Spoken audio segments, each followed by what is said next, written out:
बिहारी लाल की जय। श्री स्वामी जी महाराज की जय। समस्त आचार्य चरण की जय। श्री गुरुदेव जी महाराज की जय। जय जय श्री राधे श्याम। प्रथम लड़ाऊ श्री गुरु, वंदन करी श्री हरिदास। विपुल प्रेम निजु ने मगही, कही सुजस बिहारी नदास। गुरु सेवत गोविंद मिल्यो, गुरु गोविंद आही। श्री बिहारी दास हरिदास को, जीवत है मुख चाहि।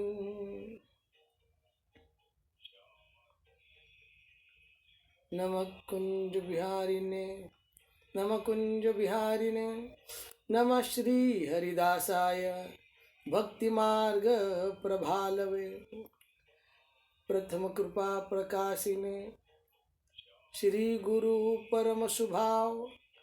प्रेम दृष्टि सुसीचिए, रसिक शिरोमणि राम। कृपा करो तुम लाडिली, अंग संग सुख दर्शाए। तन मन बिलसो एक रस, प्रीतम प्राण समाए। सुनो रसिक वर राव, कुंज बिहारी ने लाडिले। अब दीजे अपनो भाव, लीजे बेगी बुलाई गे। करुणा सिंधु दयाल हो, बाके बिरदन नाथ। कब कृपा करी राखी हो, निस दिन अपने साथ।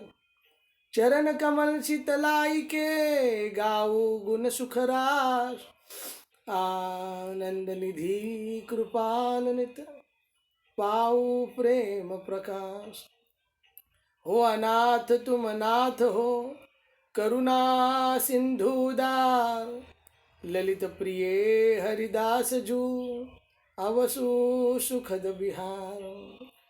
रसिकानन्य उपासिका, जिते दास हरिदास। तिन तिन कीने चरण रजन, सिर धरे बिहारी दास। तिन तिन कीने चरण रजन, सिर धरे बिहारी दास। तिन तिन कीने चरण रजन, सिर धरे बिहारी दास। श्रीमन नित्य निकुंज बिहारिने नमः। श्री स्वामी हरिदासो विजय तेतराम। श्री कुंज बिहारी श्री हरिदास। श्री हरिदास, श्री हरिदास, श्री हरिदास।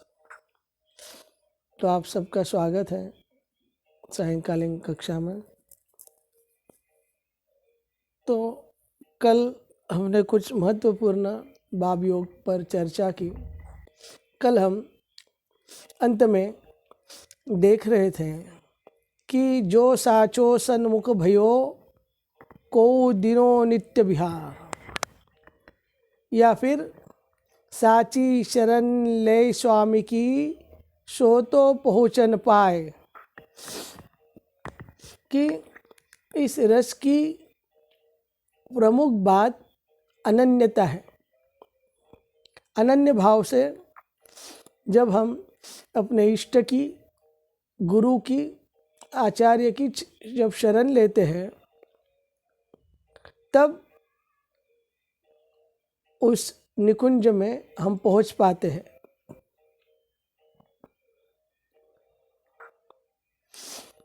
और इसीलिए अपनी चलो गेल पहचानी, चित जीनी चित वहु बुद्धि। जित चलत जगत अभिमानी, अपनी चलो गैल पहचानी। श्री ललित किशोरी देव जो बचनी का सिद्धांत में कहते हैं कि प्राप्ति को दो क्रिया है, जैसे कि कल हम बात कर रहे थे कि दो ही क्रिया से उनकी प्राप्ति हो सकती है, एक सनकादिक और एक जनकादिक। विरक्त होय सनकादिक रीति धारण करे तो प्राप्त होए, या फिर गृहस्थ होके जनकादिक रीति धारण करे तो प्राप्त होए। तो धारा तो दो ही भली के गृही के बैराग। धारा तो दो ही भली के गृही के बैराग, गेही दासंतन करे बैरागी अनुराग। तो दो ही धारा है, या तो जनकादिक सनकादिक। तो जो गृहस्थ है गेही दास अंतन करे, गृहस्थ सेवा करे, और जो विरक्त है वो अनुराग करे। विवेकी जो वृत्ति धारण करे ताही भांति हरिपूरन करे। विवेक से जो वृत्ति को हम धारणा करते हैं, हरि उसी प्रकार से हमारे सन्मुख आते हैं, या उसी प्रकार से हमारी वो वांछा को या इच्छा को हरि पूर्ण करते हैं। इसीलिए इस रस रीति के सिद्धांत को भली भांति समझकर या समझबूझकर ही हमें साधन को करना चाहिए। हमें किसी के और के कहने पर और देखा देखी पे किसी का अनुकरण नहीं करना चाहिए, क्योंकि ये जो रास्ता है ये कोई साधारण रास्ता नहीं है, ये कोई राजमार्ग नहीं है, ये पगडंडी का रास्ता है ना। तो इसीलिए ये रास्ता बहुत सावधानी का है। देखा देखी जोग न होए, दुखे बिना न रोवे कोई, जूझे जो जाके जिए लाज, लाज बिना जीवन की ही काज। तो देखो ये देखा देखी से, इसके उसके देखने से चलो हम भी, ये ऐसा नहीं होता है। देखा देखी जोग न होए, इससे कोई योग नहीं होता, इससे कोई मिलन नहीं होता, क्योंकि दुखे बिना न रोए कोई। अगर हमारी दुखेगी नहीं तो हम रोएंगे नहीं। जिसको दुखता है, जिसको दर्द हो रहा है, वही तो रोएगा। तो जिसके हृदय में वो वैकुलता निर्माण है, वो प्रेम उत्पन्न है, वही तो पावेगा। श्री स्वामी जी महाराज की जो रीति है और उसके जो सिद्धांत हैं, उसका जो रास्ता है, वो सबसे न्यारा है, वो सबसे अलग है। और औरन के देखा देखी अगर हम इस रास्ते पे उतरे तो हम इस रास्ते पे नहीं चल पाएंगे, हम उस गंतव्य को नहीं पार कर पाएंगे। यानी कि अर्थात हम अपनी उपासना से वंचित रह जाएंगे, हम स्वामी जी महाराज के महल में नहीं पहुंच पाएंगे। इसलिए यहाँ वहाँ ये क्या कर रहा है, वो क्या करता है, वो करता है, इसलिए हम भी करेंगे, ये बात नहीं चलेगी। इसलिए जैसे आचार्य महाभाव ने कहा है और उनके वाणी में जो लिखा गया है, उसी के प्रकार हमें इस रस रीति के मार्ग पे चलना चाहिए। और जैसे हम बात कर रहे थे कि गृहस्थ की रहनी रीति किस प्रकार होनी चाहिए, जैसे कि आहार विहार, तो ये आहार विहार ही तो रहनी सहनी है। तो ये रहनी सहनी किस प्रकार होनी चाहिए, तो रसिक आचार्य गणन ने जो गृहस्थों के लिए, जो गृही के लिए रहनी सहनी बताई है, उसी को हम सोच समझकर अब चिंतन करेंगे। एक है जन्म दीक्षा संस्कार। जन्म दीक्षा संस्कार, जैसे कि आपको पता है, जब घर में कोई संतान उत्पत्ति होती है तब उसे मीठा सूतक या उसे सूतक माना जाता है, और सूतक होने से अशुद्धि मानी जाती है। जब भी कोई जन्म लेता है घर पे, और 10वें दिन हवन आदि करके नाम संस्कार कराए के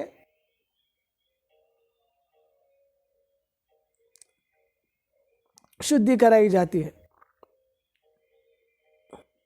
तो हमारे रस रीति में क्या है, अब ये भी महत्वपूर्ण बात है, वो तो ठीक है, पर हम लोग क्या करते हैं?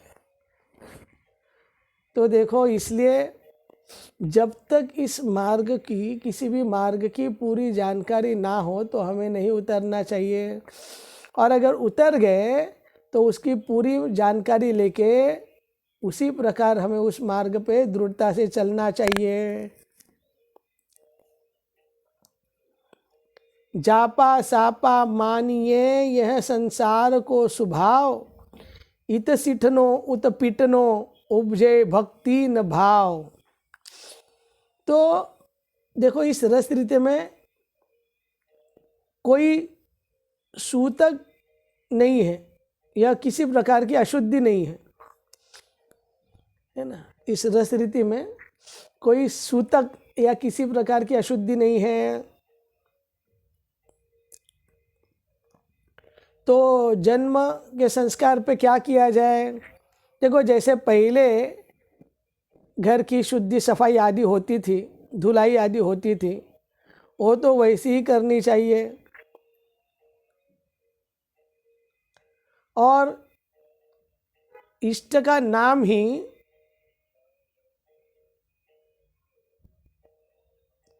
या इष्ट के नाम के सामने अशुद्धि की कहा चले? तो अगर वहाँ पे अशुद्धि नहीं है तो शुद्धि काय की होगी?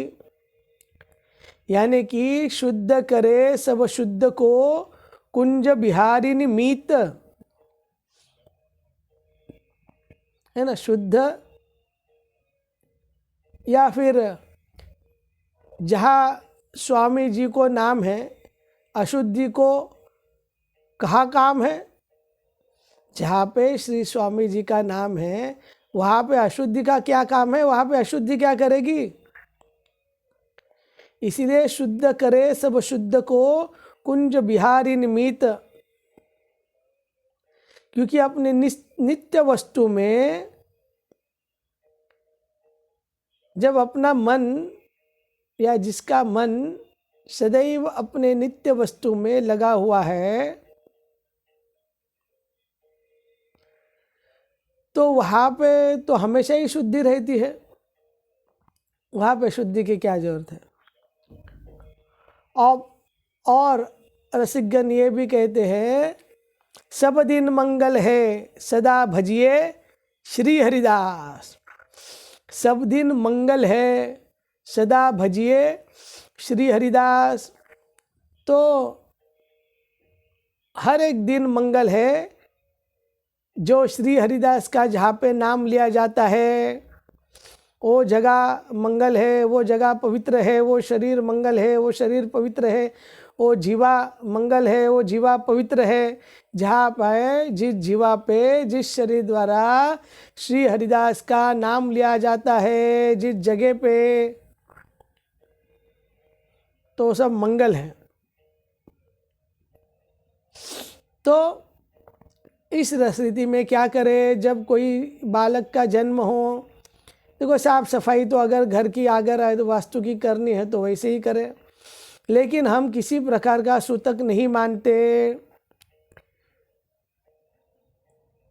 जिस दिन किसके घर में कोई बालक या बालिका जन्म ले, उस दिन को हमें धन्य मानना चाहिए और यह दृढ़ भावना रखनी चाहिए कि स्वामी जी महाराज की कोई सखी सहचरी का हमारे घर पे आगमन हो गया है। जैसा यथाशक्ति बन सके हमें उसका लाड़ प्यार करना चाहिए, और जब हमारा मनोरथ हो तब जाके हमें उत्सव को मनाना चाहिए। यह उत्सव का एक दिन निश्चित कर लेना चाहिए, और वो उत्सव का दिन निश्चित करके संत भक्तन को बुला के समाज गायन या फिर नाम कीर्तन होना चाहिए। जो भी हमें सुलभ लगता है वो हमें कराना चाहिए, और उसी दिन किसी सत्पात्र सुयोग्य संत को जिसमें आपकी श्रद्धा है, जिसमें आपकी निष्ठा हो, उससे उस बालक को कंठी, तिलक, दीक्षा आदि नामकरण करवाए। तो संत द्वारा ही या गुरु द्वारा ही उसका नामकरण होगा, उसकी दीक्षा होगी। जन्म लेते ही उसका नाम तिलक आदि, तिलक कंठी आदि करवा दे, और उत्तम भोग लगा के सबको सुंदर प्रसादी आप दे दीजिए, सबको प्रसन्न करें। और संत भगवान द्वारा जिस नाम को दिया गया है हम बच्चे को उसी नाम से पुकारे। हमें बच्चे को रिंकू, टिंकू, मिंकू, चिक्कू, पप्पू, टप्पू आदि नाम से नहीं पुकारना चाहिए। तो जो नाम उसे दिया गया है उसी नाम का प्रयोग घर पे होना चाहिए। और माता पिता का यह कर्तव्य है कि वो अपने बच्चों को कुसंगतता से बचाए, कुवृत्ति से बचाए, और भक्ति के धार में उस बच्चों को ढारे। प्रतिदिन सत्संग देते रहे, भक्ति की संबंधी कुछ बातें उसे हमेशा बताते रहे, और वाणी जी के पठन पाठन में और भगवान की पूजा सेवा में, संत साधुन के पूजा सेवा में उसे लगावे, और उसे अनन्य धर्म का धर्मी बनाने की चेष्टा करते रहे। उसके लिए उस बच्चे के माँ बाप को पहले अनन्य धर्मी बनना होगा। जब वो खुद अनन्य धर्मी रहेंगे तभी वो अपने बच्चों को अनन्य धर्म का पाठ सिखा पाएंगे। जब हम ही वो अनन्य धर्म हम में नहीं रहेगा तब वो अनन्य धर्म हम उस संतान को कैसे दे सकेंगे। हम कैसे उस बच्चे को धर्म की शिक्षा दे सकेंगे। इसीलिए पहले उस माता पिता का कर्तव्य है कि वो अनन्य धर्म को धारण करे। तो ये है जब जन्म या दीक्षा संस्कार उस नए शिशु का जन्म के साथ ही 10वें दिन जब शुद्धि आदि या कुछ दिनों में जो कोई तो दिन हम फिक्स करके साधु संतों को बुला के कीर्तन आदि करके उत्तम भोग आदि लगा के और उसी दिन किसी योग्य सुपात्र जिस पर हमारी निष्ठा हो, भाव हो, ऐसे संत द्वारा बच्चों को नाम, कंठी, तिलक आदि देना चाहिए और उसके ऊपर जीवन भर सुसंस्कार करने चाहिए। अब आगे बात और गृहस्थ को अब घर में पूजा स्थल का क्या किया जाए। अब रस रीति की बात है। गृहस्थ को अपने घर में अपने सामर्थ्य के अनुसार छोटा बड़ा कैसा भी बने वैसा एक पूजा स्थल स्थापित करना चाहिए, जिसमें स्वामी जी, बिहारी जी, आचार्य आदि की विग्रह या फिर छवि चित्रपट विराजमान करे और संग में अन्य कोई देवता या देवी न रखे और उनकी छवि चित्रपट आदि विराजमान न करे, क्योंकि ये जो उपासना है ये उपासना अनन्यन की उपासना है। इसलिए जो घर में हमारे छवि चित्रपट केवल बिहारी जी और स्वामी जी के रहेंगे या आचार्य के रह सकते, अन्य किसी की छवि चित्रपट आदि नहीं होनी चाहिए। रसिक जन रसिक वाणी में लिखते हैं, बादी बाग सो जिनि पचो श्रम बड़ी है उपाधि, श्री बिहारी बिहारी दास है एक कल्प तरु साधी, एके साधे सब सधे सब साधे सब बजाए, जो जल सींचो मूल को तो फल फूल अघाए। कि जैसे कि बगीचा में आम जामुन अमरूद आदि के छायादार वो फलदार पेड़ लगावे थे तो धन श्रम व्यादा सभी बढ़ती है, पर यदि उसके बदले अगर एक ही कल्पतरु लगा दिया जाए तो सब तरह की फल फूल छाया आदि की उपलब्धि हो जाती है। तो ये सब की प्राप्ति एक ही कल्पतरु से हो जाती है और इसके लिए तो फिर इतना श्रम करने की ज़रूरत नहीं रहती है। तो एक ही पेड़ के अगर मूल में पानी दिया जाए तो उसका असर संपूर्ण पेड़ के अंगन में पहुंच जाता है। ऐसे ही श्री स्वामी जी बिहारी जी की सेवा करें तो सबकी सेवा अपने आप हो जाती है। हमें अलग अलग सबके पीछे डोलने की बिल्कुल ज़रूरत नहीं है। अगर हम सबको साधने के लिए जाएंगे तो कोई भी हाथ नहीं लग जाएगा। स्वामी जी की और अन्य सेवा स्वरूपन की प्रसन्नता नहीं कर सकेंगे। तो फिर ना हम इधर के रहेंगे ना हम उधर के रहेंगे, ना हम घर के रहेंगे ना हम घाट के रहेंगे, और दोनों के बीच हम फंस जाएंगे। क्योंकि ये दोनों बातें एक साथ कभी नहीं होती। क्योंकि अगर संसार प्यारा लगता है तो परमार की तरफ क्यों लपक रहे हो। श्री बिहारी दास हरिदास को संसार कौन होय, द्वे द्वे किए न बात बने। दो दो चीज करने से कोई बात बनती नहीं। इसलिए मन मेरो एक ही ठोर भले, हे मन तू एक ही ठोर ले, एक ही जगह की ठोर ले तो ही कुछ अच्छा होगा। भक्त रहे संसार में हरि इच्छा को जानी।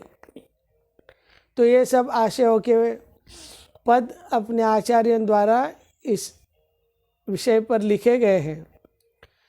तो आशय यह है कि संसार में रहो, हरि इच्छा के अधीन रहो, श्री हरि के आज्ञावर्ती रहो, संसार की ढाल में मत ढरो। यह शरीर तो संसार ही है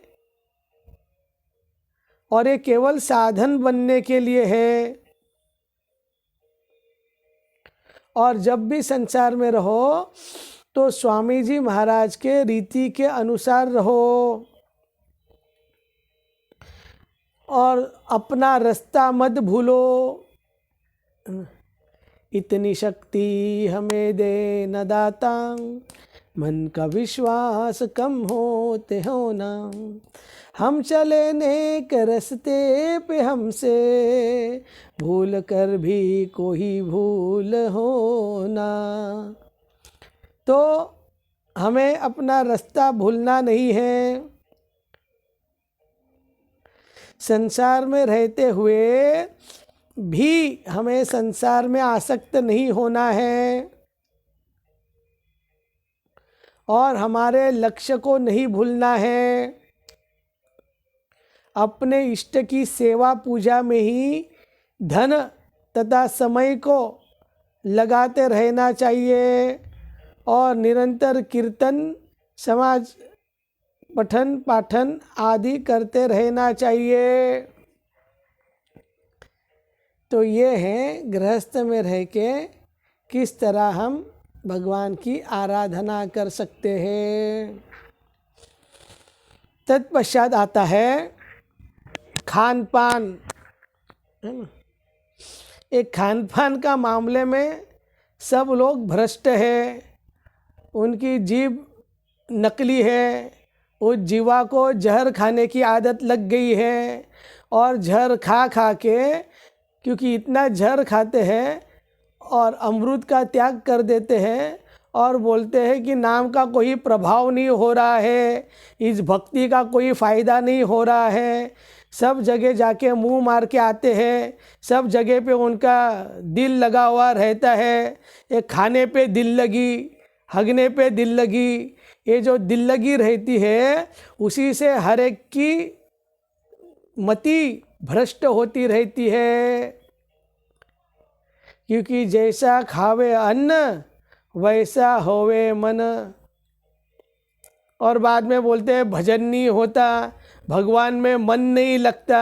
अरे संसार का जिसका खाओगे उसी के तो गुण गाओगे।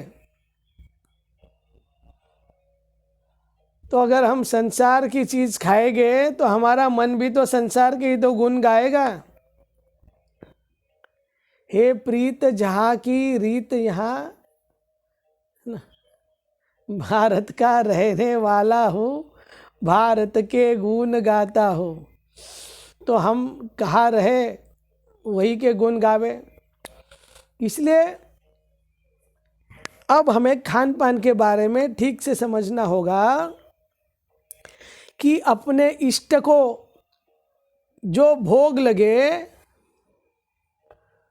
उसी को, उसी प्रसाद को, उसी उच्चिष्ट को प्रेम और निष्ठापूर्वक ग्रहण करे और बिना प्रसादी कोई भी वस्तु पान न करे। जैसे कि कभी कभी कुछ लोगों को आप कोई चीज़ खाने को भी दो तो उनमें इतनी गंदी आदत रहती है, वो कभी उस चीज़ को भोग लगा के ही खाना है ये कभी सोचते नहीं। यानी कि ये सब बातें जिसमें आती हैं वो हमेशा लिख के ले ले कि उनको भक्ति में सिद्धि कभी नहीं प्राप्त होगी। वो बातें हजारों करे, लाखों मुंह बनाए, लेकिन कभी सिद्धि नहीं प्राप्त होगी, क्योंकि उनकी मन की जो भावना है वो अपने खुद के भोगों की है। क्योंकि ये तो भगवत गीता में ही बात प्रसिद्ध है, कोई भी चीज़ जो श्री हरि को भोग ना लगी हो वो पापी है। वो चीज़ नहीं, वो वस्तु नहीं, वो पापी खा रहे हैं। श्री बिहारी दास प्रसाद बिन और न उदर समाये। श्री बिहारी दास जी, श्री गुरुदेव जी कहते हैं प्रसादी छोड़ के हमारे पेट में और कौन सी भी चीज़ जानी ही नहीं चाहिए। पानी भी पियो तो भोग लगा के, फल भी खाओ तो भोग लगा के, दूध भी पियो तो भोग लगा के, जूस भी पियो तो भोग लगा के, अरे कुछ भी चीज़ खाओ तो भोग लगा के, है ना। इसलिए श्री बिहारी दास प्रसाद बिन और न उदर समाये। श्री बिहारी दास प्रसाद बिन कब काहू की जाए। और श्री बिहारी दास प्रसाद लय श्री हरिदास की सीख कि केवल प्रसाद ही लेना चाहिए, ये श्री स्वामी जी महाराज की सीख है। प्रसाद छोड़ के हमें कुछ भी अन्य चीज़ ग्रहण नहीं करनी चाहिए। और ये सब नियमावली रस रीति में जो गृहस्थ आए हैं उनके लिए ही बात हो रही है।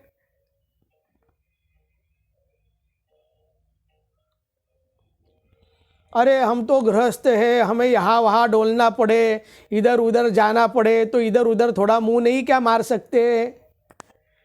नहीं, उससे अच्छा मुंह काला करो, मुंह मारो मत, मुंह काला करो। क्योंकि एक ही साथ दो चीज़ कभी सत्य नहीं है, दो चीज़ों को हम साझ नहीं सकते। एक ही चीज़ से हमें अनन्य रहना पड़ेगा। तो फिर जिस वस्तु को भोग न लगे वह को हमको नहीं ग्रहण करना चाहिए। अभोग्य वस्तु हमें कभी भी ग्रहण ही नहीं करनी चाहिए। जैसे कि प्याज, लहसुन, बीड़ी, तंबाकू, शराब, अभोज्य पदार्थ, ये सब हमें नहीं खाना चाहिए, है ना। मांस, मटन, मदिरा आदि तो अब बात छोड़ दो, यानी ये तो अब विचारों में भी नहीं आना चाहिए। और ऐसे लोगों के साथ बैठ के खाना भी नहीं चाहिए। कुछ लोग बोलते हैं अरे वो फॉर्मेलिटी करनी पड़ती है, अरे उससे अच्छा मर जाओ, अपने आप को मार दो, कि वैसे भी मर ही रहे हो। इसीलिए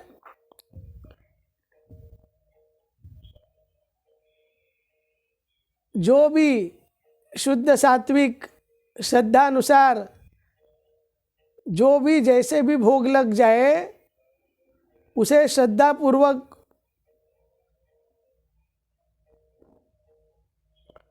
वो प्रसाद हमें पाना चाहिए, है ना। यानी कि देखो, एक तो शुद्ध सात्विकता से बना के या शुद्ध सात्विक वस्तु ही भोग लगा के हमें उसी चीज़ को पाना चाहिए।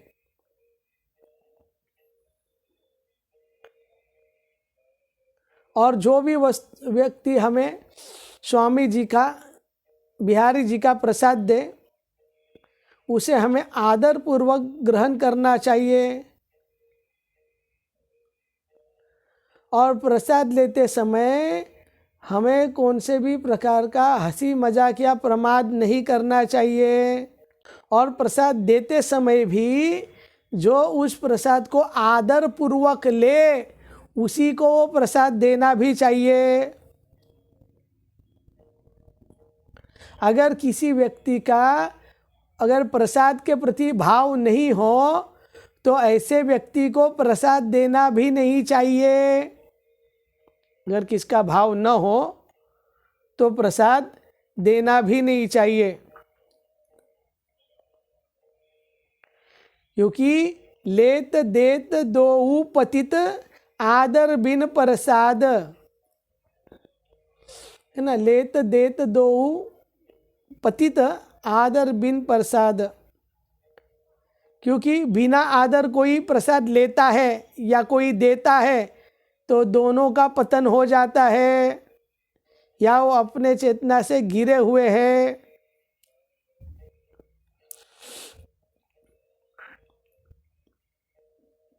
क्योंकि सात्विकी भोजन करने से हमारी इंद्रियां ज़्यादा चंचल नहीं होती, हमारा मन ज़्यादा चंचल नहीं होता, और इसके कारण हमारी भक्ति बढ़ती है। और अभक्ष्य भोजन करने से हमारे भक्ति की हानि होती है। इसलिए शाक्त, भगवत विमुख, नास्तिक, अवैष्णव, व्यभिचारी आदि के यहाँ खान पान नहीं करना चाहिए।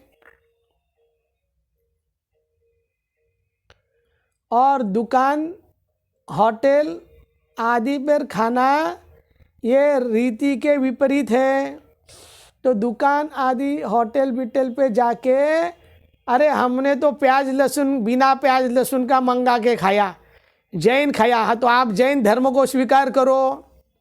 इस रस रीति में कोई आपका लेने देना है नहीं। आप जैन खाते बैठो और जैन मुनि बनो, कपड़े उतार के घूमते बैठो, है ना। तो फिर बाहर का तो खाना नहीं चाहिए, ऊपर से शाक्त विमुख, भगवत विमुख, नास्तिक, अवैष्णव, व्यभिचारी आदि लोगों के यहाँ पे भी खान पान नहीं करना चाहिए। और दुकान होटल पर तो खाना पीना मतलब रीति के विपरीत ही है। खान पान के स्वाद सो भक्ति भावना दूर की अपने जीव के लिए, जीवा के लिए वाचो वेगम मनसा उदर उपस्थ वेगम,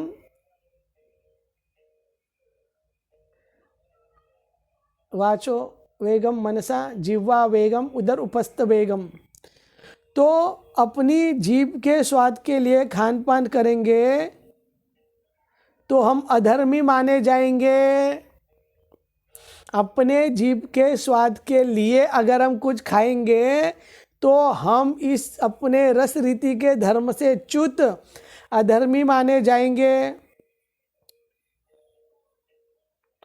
और अगर स्वाद के लोभ से अगर हमने भूख से ज़्यादा खा लिया तो रोग बढ़ेगा, आलस होगा, और आलस्य के वजह से शरीर सुस्त होगा और उसके वजह से भजन और सेवा में बाधा उत्पन्न होगी।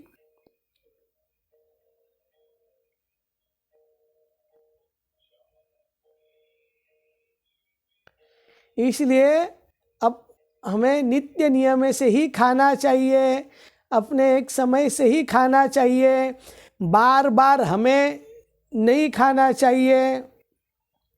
बार बार घोड़े के जैसा या गधे के जैसा मुंह नहीं चलना चाहिए।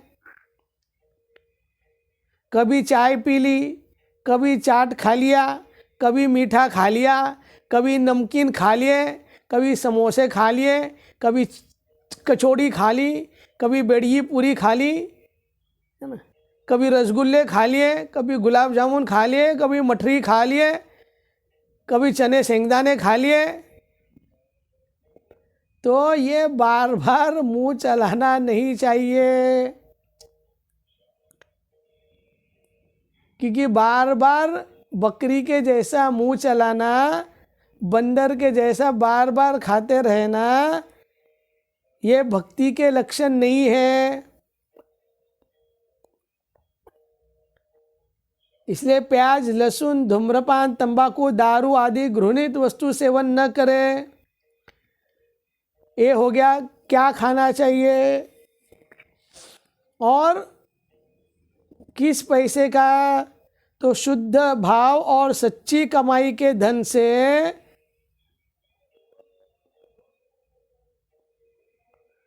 और कंठी दीक्षित के भोग को ठाकुर प्रसन्नता पूर्वक पाते हैं। यानी कि एक तो हम स्वतः अच्छे वैष्णव होने चाहिए, दीक्षित होकर कंठी आदि धारण कर लेना चाहिए, या फिर जिसने दीक्षा ली है, जिसने कंठी धारण की है और जो सात्विक भाव से बड़ी प्रेम पूर्वक और सच्ची कमाई से कमाए हुए धन को लगाकर जो प्रसाद सामग्री इकट्ठा करके प्रसाद बनावे, वही प्रसाद हमें पाना चाहिए। और उसके विपरीत हमें कौन सा भी चीज़ नहीं पानी चाहिए। तो ये है खान पान की बात। अब हम देखेंगे सद्व्यवहार कि गृहस्थ भक्तन को व्यवहार किस तरह होना चाहिए।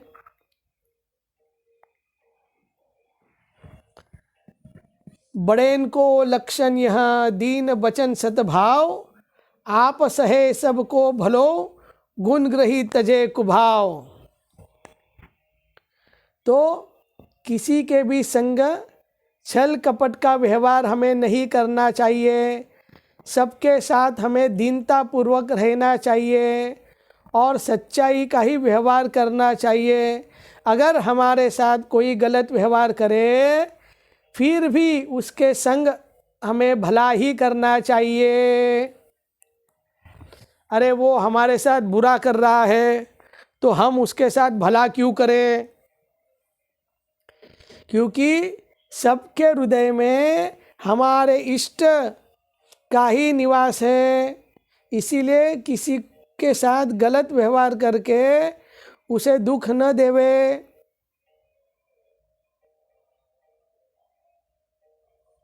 उसके साथ हमेशा हमें हित भावना से या उसका हित ही करना चाहिए, और ऐसा करने से हमारे इष्ट प्रसन्न होते हैं। और जिस चीज़ से उनको प्रसन्नता होती है, उनको सुख मिलता है, तो वही हमारा भजन बन गया। कोई भी क्रिया चीज करने से अगर हमारे इष्ट को सुख या प्रसन्नता होती है तो वही हमारा भजन है। इसलिए हर क्रिया चेष्टा हमें हमारे इष्ट के प्रसन्नता के लिए ही करनी चाहिए। दूसरे का धन,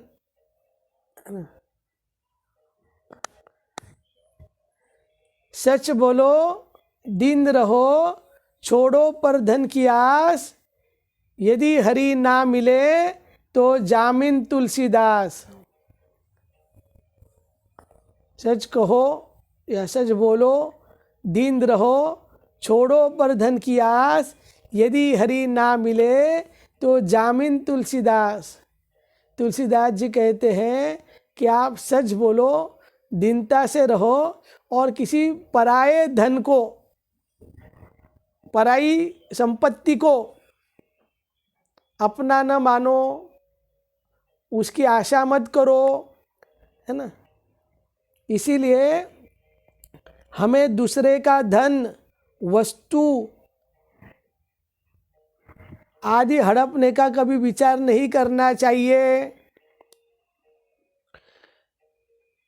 झूठ कपट और चतुराई करके अथवा धोखा देके अन्य किसी की वस्तु भूल में भी लेने की चेष्टा नहीं करनी चाहिए ना। भूल में भी अन्य किसी की वस्तु लेने की चेष्टा नहीं करनी चाहिए।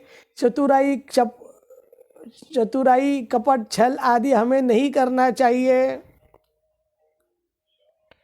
और प्रारब्धवश श्री हरि कृपा से जो सहज तथा अपने सच्चे परिश्रम से जो हमें प्राप्त होता है, और वैसे ही कमाई से जो कुछ हमें प्राप्त, सच्ची कमाई से जो प्राप्त होता है, उसी में हमें संतोष मानना चाहिए। जाई विधि रखे राम, ताही विधि रहिए, सीताराम सीताराम सीताराम कहिए। अन्याय व अनीति से धन अर्जित करके अगर हम सेवा भी करेंगे तो उस सेवा से हरि कभी भी प्रसन्न नहीं होंगे। भजन यह सेवा यह सु हरि सु प्रीति, कोई जीव न दुख ही यह संतन की रीति। अपने कोई भी कार्य या चेष्टा द्वारा किसी के कोई भी जीव को दुख नहीं पहुंचना चाहिए, बस यही संतों की रीति है। तो ये आशय यही है कि हमारे द्वारा किसी का भी किसी भी प्रकार से मनसा वाचा कर्मणा किसी भी जीव मात्र को कोई भी कष्ट नहीं पहुंचना चाहिए। और हमें सदैव जीवन में यह सावधानी बरतनी चाहिए, किसी से भी हमें कटु वचन बोलना या उसकी निंदा करनी या उस पर दोष आरोपित करना, ये सभी धर्म विचरित या विपरीत आचरण है। ये ऐसे आचरण से एक साधक को हमेशा बचना चाहिए। हमारे वाणी और व्यवहार में मधुरता, सरसता और सच्चाई होनी परम आवश्यक है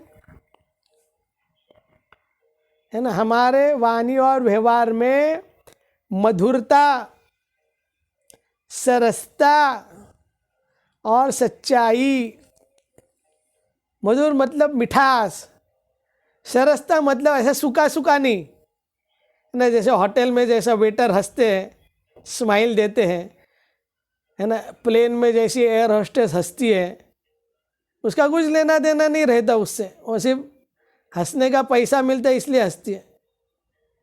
तो वैसे उसमें रस नहीं है ना। तो हमारे व्यवहार में मधुरता, सरसता और सच्चाई होनी चाहिए। तो इस प्रकार का हमारा व्यवहार होना चाहिए।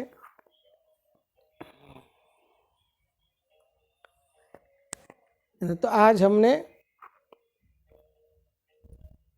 जन्म आदि संस्कार देखा कि अगर कोई जन्म लेता है तो किस प्रकार संस्कार आदि सब होते हैं अपने रस रीति में। बाद में पूजा स्थल आदि के बारे में देखा, खान पान और सद्व्यवहार, ये चार बाबियों की हमने चिंतन किया है।